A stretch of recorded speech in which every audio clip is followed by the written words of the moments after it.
यह है हमारा खाद एवं उर्वरक।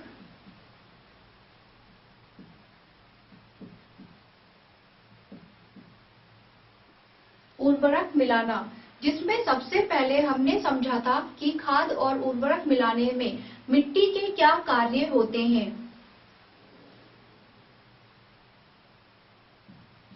दूसरा हमने किया था इसमें प्रयोग, जिसमें कि हमने 3 गिलास लिए थे और उसमें मूंग और चने के बीजों को अंकुरित किया था।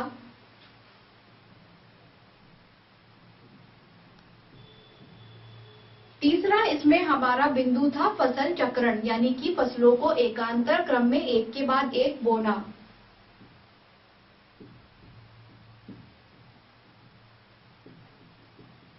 चौथा हमने इसमें समझा कि इसके लाभ खाद के।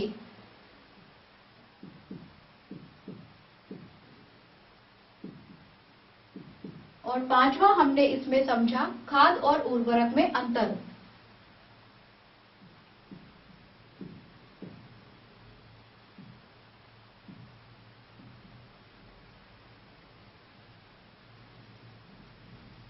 यह है अवधान, जिसे हमने अवधान की प्रक्रिया से खाद और उर्वरक के पांचों बिंदुओं को स्टार के द्वारा समझा है।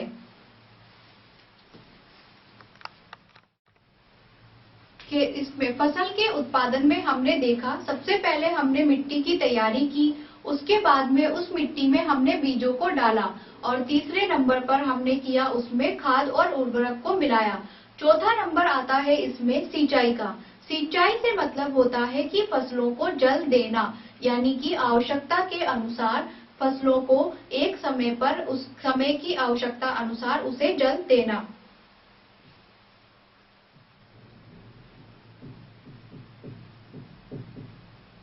फसलों को जल देना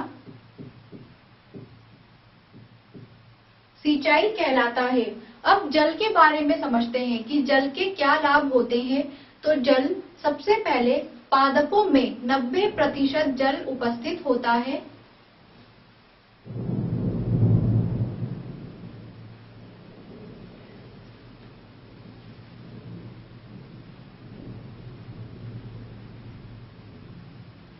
पादपों में 90% जल उपस्थित होता है। यह जल विभिन्न प्रकार की पारिस्थितिक परिस्थितियां, जैसे कि यदि बाढ़ जैसे पाला पड़ जाता है, अत्यधिक ठंड होती है, इस स्थिति में पादपों की रक्षा करते हैं।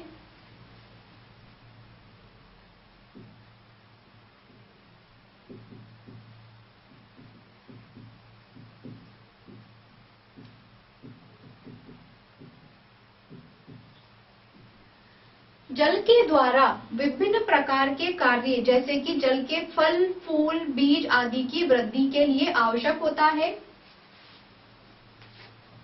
फल, फूल,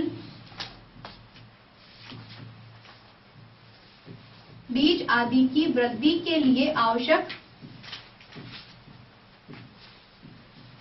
इसी तरह से हमने देखा कि बीजों को किसी भी शुष्क परिस्थिति में कभी भी अंकुरित नहीं किया जा सकता, यानी कि अगर बीज, जैसे हमारे घर में दाल है या चना है, तो वह अगर किसी डब्बे में रखा हुआ है तो वह अपने आप अंकुरित नहीं होता है। उस चने के बीजों को या दाल के बीजों को पानी में जब हम डालते हैं तभी वह अंकुरित होता है।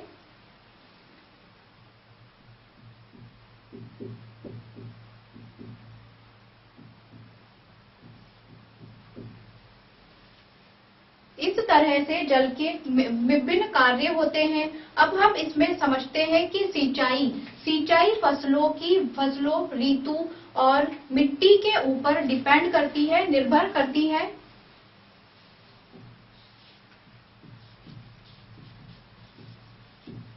सिंचाई फसल, यानी कि जो फसल हमने उगाई है उसके ऊपर। ऋतु, यानी कि जिस ऋतु में हमने उगाया है उस पर। और मिट्टी, यानी कि हमने जिस फसल को बोया है उसकी मिट्टी पर निर्भर करती है।